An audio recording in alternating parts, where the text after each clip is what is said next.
یہ سمجھتے ہیں کہ ہر کام کو سنت کے طریقے پر کر دینا یہی سنت ہے۔ یہ سنت کی اتباع کا پہلا درجہ ہے۔ سنت کی اتباع کے 3 درجے ہمارے مشائخ نے بتائے ہیں۔ الحمدللہ وکفا وسلام علی عبادہ الذین اصطفی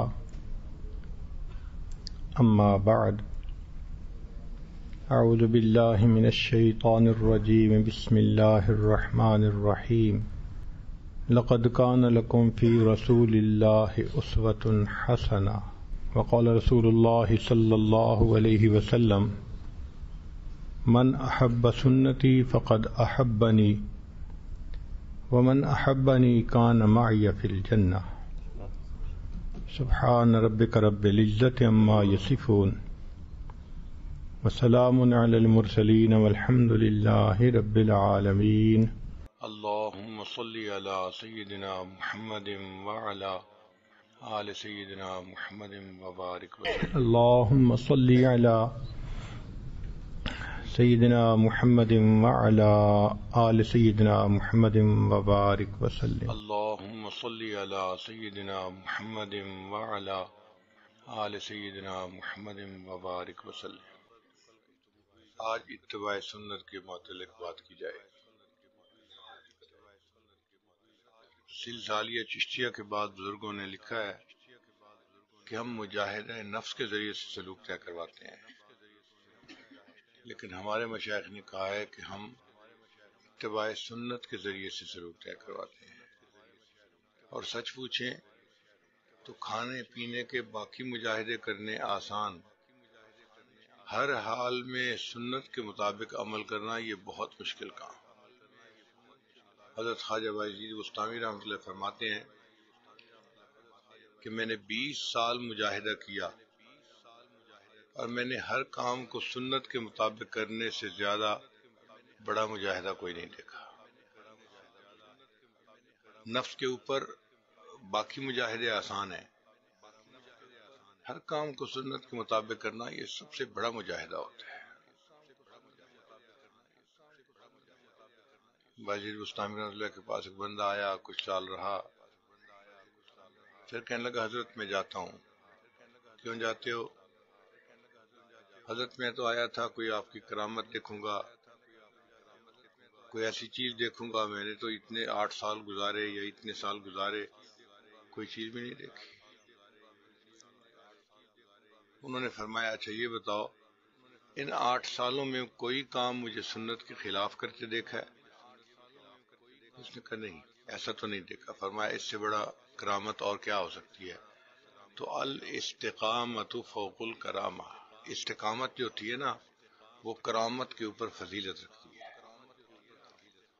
ہم سے ساری دنیا کی کرامتیں چھین لی جائیں اور ہمیں سنت کی اتباع عطا فرما دیں تو ہم اس میں کامیابی کے سوا اور کچھ نہیں جانتے، اور ساری دنیا کی کرامتیں ہمیں دے دیں اور سنت کی اتباع ہم سے لے لیں تو ہم اس میں اپنی خاری کے سوا اور کچھ نہیں سمجھتے۔ تو ایک ذہن بنا ہونا چاہیے کہ ہر کام کو سنت کے مطابق کرنا یہ ہماری زندگی کا مقصد ہے۔ آپ یوں سمجھیں کہ نماز میں ہر مقتدی کو امام کی پیروی کرنی پڑتی ہے۔ اگر امام کی پیروی نہیں کرے گا تو نماز نہیں ہوگی۔ ہماری پوری زندگی کی مثال نماز کی مانند ہے، اور اس نماز کے امام حضرت محمد مصطفیٰ احمد مجتبیٰ صلی اللہ علیہ وسلم ہے۔ تو ہمیں زندگی کے ہر کام میں نبی علیہ السلام کی سنت پر کرتے ہیں، ہر معاملے میں چھوٹا ہو یا بڑا، حتیٰ کہ کھانا پینا، پہننا اوڑھنا، چلنا پھرنا، زندگی کے ہر کام میں نبی علیہ السلام کے طریقے کو اپنانا یہ ہمارے اوپر لازم ہے۔ نبی علیہ السلام کی اتباع کرنے سے انسان اللہ کا محبوب بن جاتا ہے، پسندیدہ بن جاتا ہے۔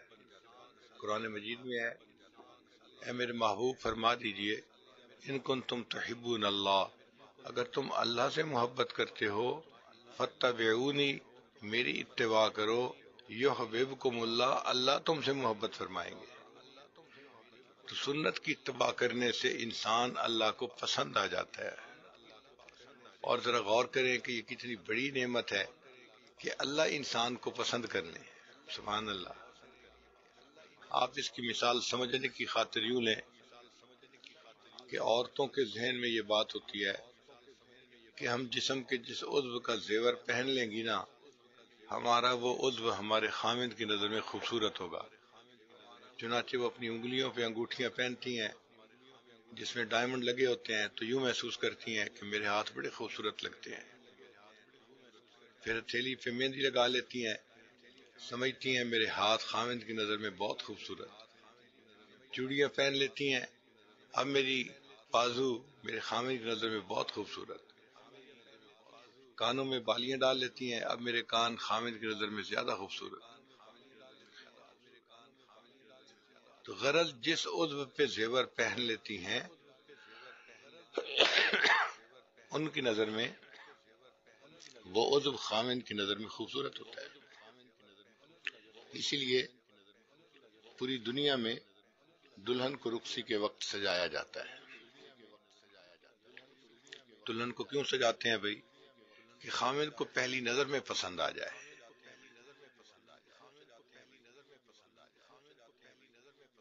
اس کا میک اپ ہوتا ہے، اس کو زیور پہناتے ہیں، اچھے کپڑے پہناتے ہیں کہ بس خاوند کی پہلی نظر پڑے تو خاوند کے دل میں اس کی جگہ بن جائے. جس طرح ایک دلہن یہ سمجھتی ہے کہ بننے سنورنے سے یا زیورات کے پہننے سے خاوند کی نظر میں میں زیادہ پسندیدہ بن جاؤں گی، مومن کو چاہیے کہ یہ کیفیت دل میں رکھے کہ میرے جسم کا جو عضو سنت کے مطابق عمل کرنے لگ جائے گا وہ عضو اللہ کی نظر میں پسندیدہ ہو جائے گا. اللہ اس کو محبت کی نظر سے دیکھیں گے، پسندیدگی کی نظر سے دیکھیں گے. اس لیے ایک مزاج بنانے کی ضرورت ہے کہ ہر کام ہم نے سنت کے مطابق کرنا ہے. ہمارے اکابر نے لکھا ہے کہ اگر کوئی آدمی سنت کے مطابق بیت الخلاء میں جا کر فارغ ہو جائے اس کو ثواب زیادہ ملے گا، اور کوئی بندہ سنت کے خلاف کوئی عبادت کرے تو اس کو اس پر ثواب نہیں ملے گا. تو سنت کے خلاف عبادت پر بھی ثواب نہیں ملے گا اور سنت کے مطابق بیت الخلاء جانے پر بھی ثواب مل جائے گا. آج کل برانڈ کا ٹائم ہے، عورتیں برانڈ کی چیز خریدتی ہیں تو اور جس چیز پہ برانڈ کی مہر لگی ہوئی ہو ہاتھ میں آتے ہی اس کو پسند کر لیتی ہیں کہ اچھا یہ تو فلاں چیز. اللہ تعالیٰ کے ہاں بھی اسی طرح ہے کہ قیامت کے دن بندے کے اعمال اللہ تعالیٰ کے ہاں پیش ہوں گے تو جس کے اوپر سنت کے برانڈ کی مہر لگی ہوگی اللہ کے ہاں قبول. فرشتے اس کو اٹھا کے ایک طرف رکھے جائیں گے، اچھا بھئی یہ تو قبول چیزیں ہیں نا، یہ تو سنت کے مطابق ہوئی ہیں، اور جو چیز سنت کے خلاف ہوگی وہ قبول نہیں ہوگی. اس لیے اپنے عملوں کو اللہ کے ہاں قبول کروانے کے لیے جتنا کامل سنت کے مطابق کر سکیں اتنا بہتر ہے. اور یہ مشکل کام بھی نہیں ہے، زندگی کی ایک ترتیب بنانی پڑتی ہے. آج لوگوں نے فرنگیوں کے طریقے اپنائے ہوئے ہیں، ان کے مطابق کھانا پینا کرتے ہیں. تو بھئی اگر فرنگی کے مطابق وہ کھانا پینا کر رہے ہیں تو ہم سنت کے مطابق کریں، ہمیں اس پر اجر ملے گا.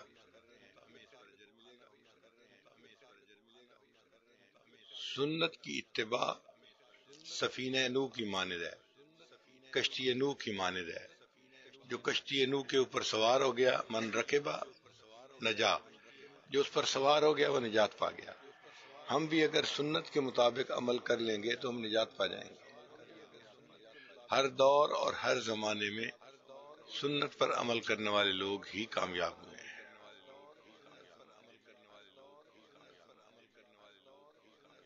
سنت کے ہمیں متلاشی بننا چاہیے، یعنی تلاش رہے، جہاں نظر آ جائے کہ یہ عمل سنت کے مطابق ہے اسی کو اپنائیں، ڈھونڈ ڈھونڈ کے چن چن کے سنتوں کو اپنائیں.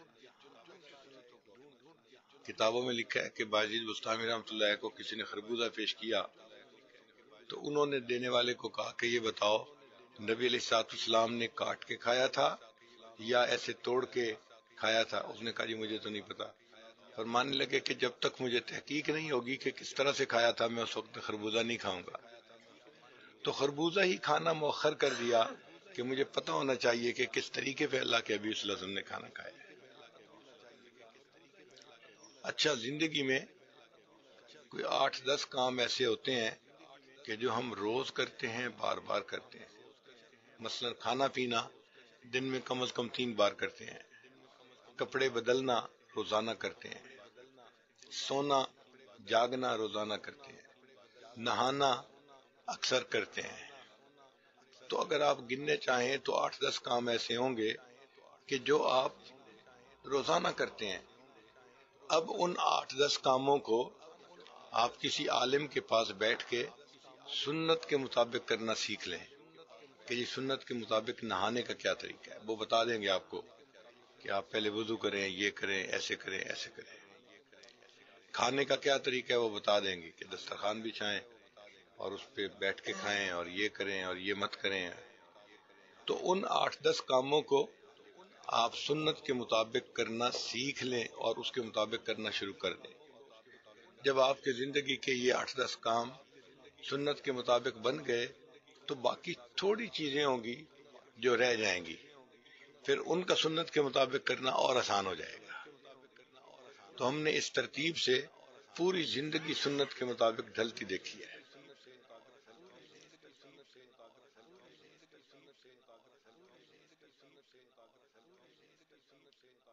تو ہر کام کو سنت کے مطابق کر کے لطف لیجئے، مزے لیجئے۔ جس کام کو آپ سنت کے مطابق کریں، انجوائے جیسے بندہ کرتا ہے نا، انجوائے کریں اس کو۔ صحابہ کرام رضی اللہ تعالی عنہم انجوائے کرتے تھے، اور ان کو اگر کوئی کہتا تھا کہ کافر دیکھ رہے ہیں تم یہ کیا کر رہے ہو، تو وہ کہتے تھے اترک سنت حبیبی لہؤلاء الحمقاء، کیا ان احمقوں کی وجہ سے میں اپنے محبوب کی سنت کو چھوڑ دوں گا؟ ایسے بندے کے اندر کیفیت آ جائے کہ بندہ یوں ہی سمجھے کہ ان احمقوں کے پیچھے میں اپنے حبیب صلی اللہ علیہ وسلم کی سنت کو کیوں چھوڑوں گا، میں نہیں چھوڑوں گی۔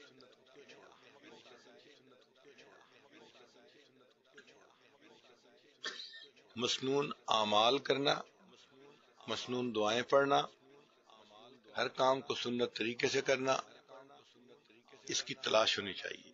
اس سے سالک کی ترقی جلدی ہوتی ہے۔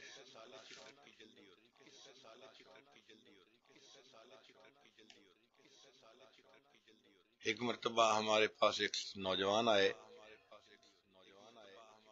چترال کے علاقے سے تھے، بہت مجاہدہ کرنے والا نوجوان۔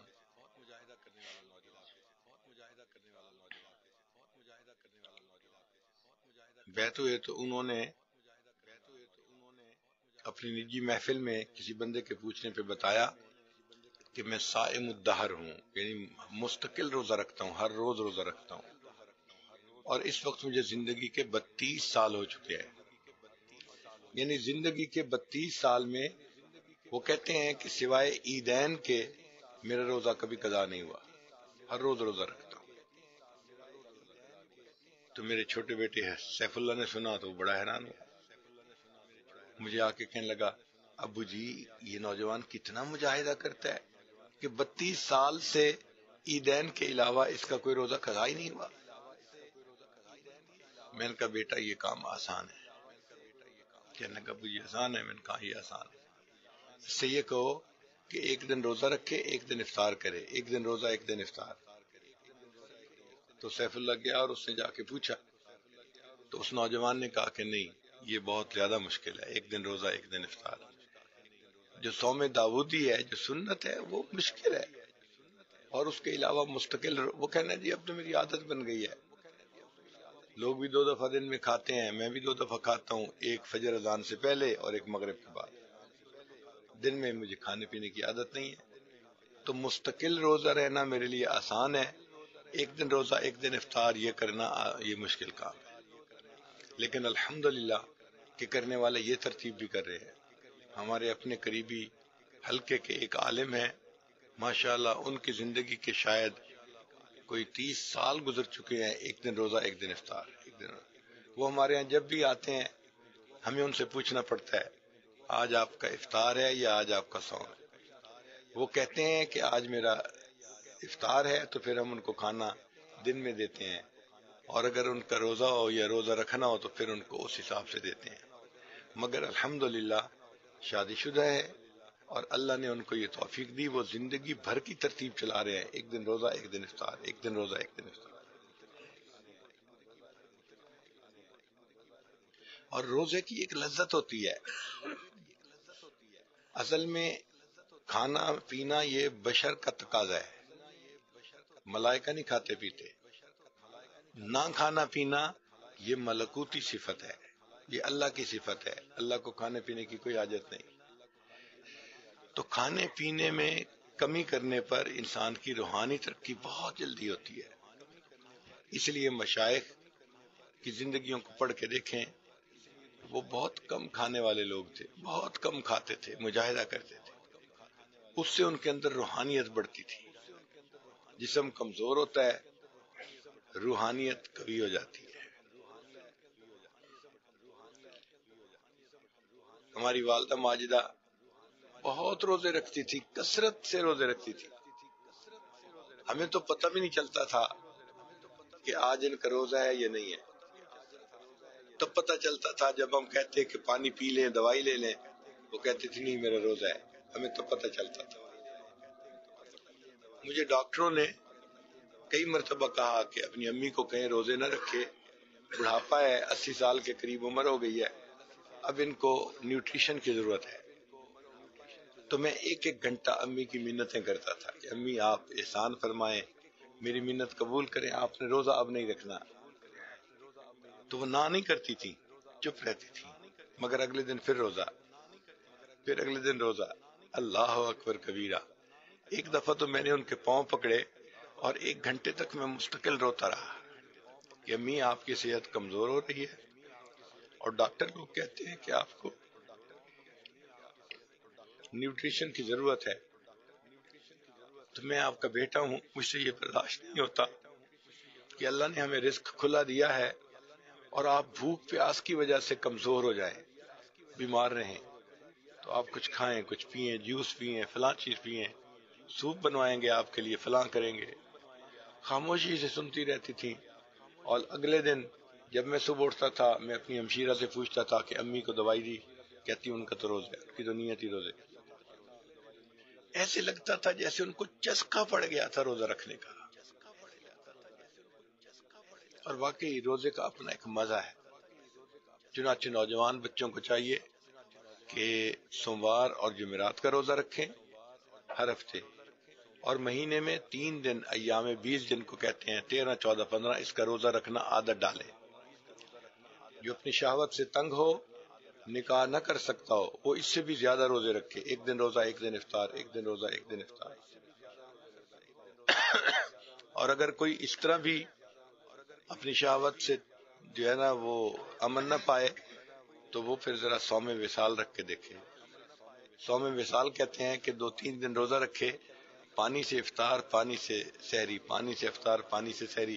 تیسرے دن ایسی طبیعت صاف ہوگی کہ سب شہوتیں ختم ہو جائیں گی اور جسم کے اندر ویکنیس ہوگی، نفس کی شہوت ٹوٹے گی اور انسان کو اپنی اصلیت کا پتہ چل جائے گا۔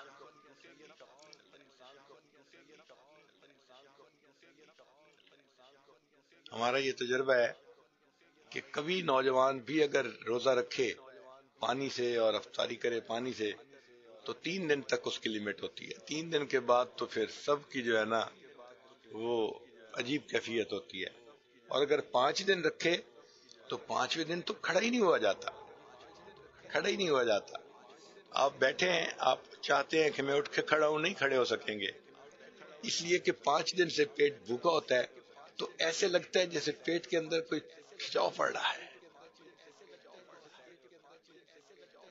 تو پھر 5ویں دن ہم یونیورسٹی کے زمانے میں اپنے پیٹ کے اوپر رومال باندھتے تھے، تب یونیورسٹی جانے کے قابل ہوتے تھے۔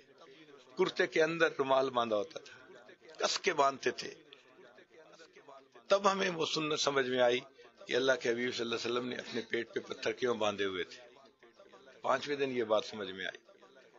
اور پھر سنت کی اتباع کے لیے ہم جب رومال باندھتے تھے تو اس میں کوئی چھوٹا پتھر بھی رکھ لیا کرتے تھے کہ سنت کی اتباع نصیب ہو جائے. مگر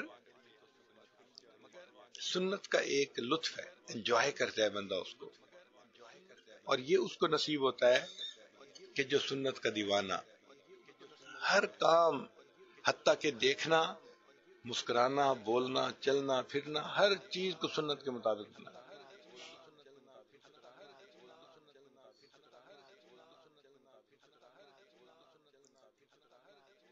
ہمارے گھر میں کتاب آئی شمائل کبریٰ، اس میں نبی علیہ السلام کی سنتیں دی ہوئی ہیں. تو میری اہلیہ نے اس کو پڑھا، تو میں نماز پڑھ کے گھر آیا تو مجھے کہنے لگی کہ میں نے یہ پوری کتاب پڑھی ہے، مجھے تو ایسے لگا ہے کہ جیسے میں آپ کی پوری زندگی کو دیکھ رہی ہوں. جو میں نے کتاب میں پڑھا، جب میں نے آپ کی زندگی میں دیکھا تو اس چیز کو اسی کے مطابق دیکھا. تو الحمدللہ بندہ ایسی کوشش کرے کہ ہر عمل اس کا سنت کے مطابق ہوتا چلا جائے.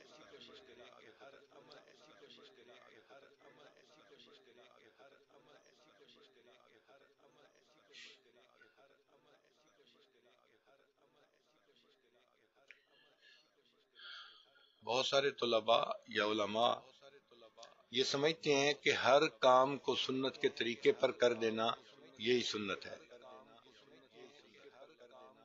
یہ سنت کی اتباع کا پہلا درجہ ہے. ہم ابھی پہلے درجے کے اندر گھوم رہے ہیں. سنت کی اتباع کے 3 درجے ہمارے مشائخ نے بتائے ہیں. پہلا درجہ اعمال نبی صلی اللہ علیہ وسلم کی اتباع، کہ جو کام نبی علیہ السلام نے جس طریقے پر کیا اس کام کو اسی طریقے پر کرے. جب انسان ایسا کرتا ہے پھر اللہ تعالیٰ اس کو روحانی ترقی عطا فرماتے ہیں، پھر وہ اگلے درجے میں ترقی کر جاتا ہے. اور سنت کی اتباع کا دوسرا درجہ ہے اخلاق نبوی کی اتباع، کہ بندے کو ایسا سنت کے ساتھ موانست ہو جائے اس کے اخلاق بھی نبی علیہ السلام کے اخلاق کی مانند بن جائیں. اس میں حلم ایسا آ جائے، غصے پہ کنٹرول ایسا آ جائے، رأفت و رحمت آ جائے، طبیعت میں درگزر آ جائے، معافی آ جائے. نبی علیہ السلام کے جو اخلاق عظیمہ تھے ان کا رنگ بندے پہ چڑھ جائے. یہ سنت کی اتباع کا اگلا درجہ ہے. اب آج دیکھیں گے کہ بہت سارے ہمارے نوجوان لباس تو سنت کے مطابق بنا لیتے ہیں، کھانا پینا تو سنت کے مطابق بنا لیتے ہیں، لیکن ان کا غصہ، توبہ، ان کے ذرا گھر والوں سے پوچھ کے دیکھو، ان کے اخلاق سنت کے مطابق نہیں بنتے. اس لیے وہ نیک سے نیک تر بن رہے ہوتے ہیں اپنی نظر میں، اور ان کے گھر والے دین سے دور تر جا رہے ہوتے ہیں ان کی حرکتوں کو دیکھ کے کہ اس نے شکل تو بدل لی ہے سنت والی، لیکن یہ بندہ جو ہے یہ انسان نہیں ہے. خود سے آ جائے تو یہ پکا حیوان ہے، بے سینگ کا جانور ہے.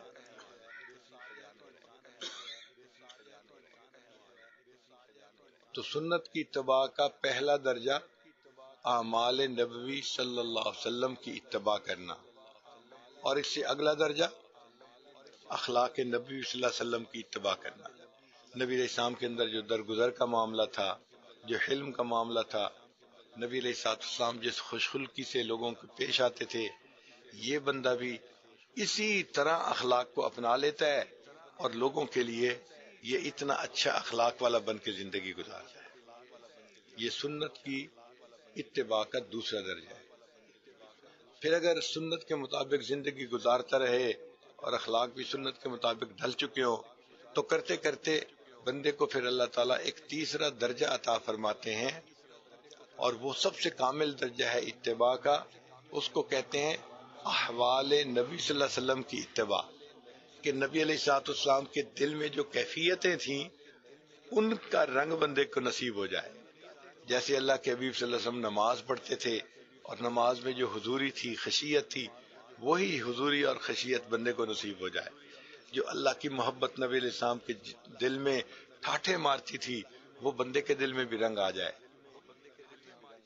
تو تیسرا درجہ ہے احوال نبی صلی اللہ علیہ وسلم کی اتباع، اور جو کاملین ہوتے ہیں ان کو یہ تینوں درجے نصیب ہو جاتے ہیں۔ دعا ہے اللہ تعالی ہمیں بھی نبی علیہ الصلوۃ والسلام کی اتباع تینوں درجوں میں کامل طور پر کرنے کی توفیق عطا فرمائے۔ قال بھی نبی علیہ الصلوۃ والسلام کی سنت کے مطابق، حال بھی نبی علیہ الصلوۃ والسلام کی سنت کے مطابق۔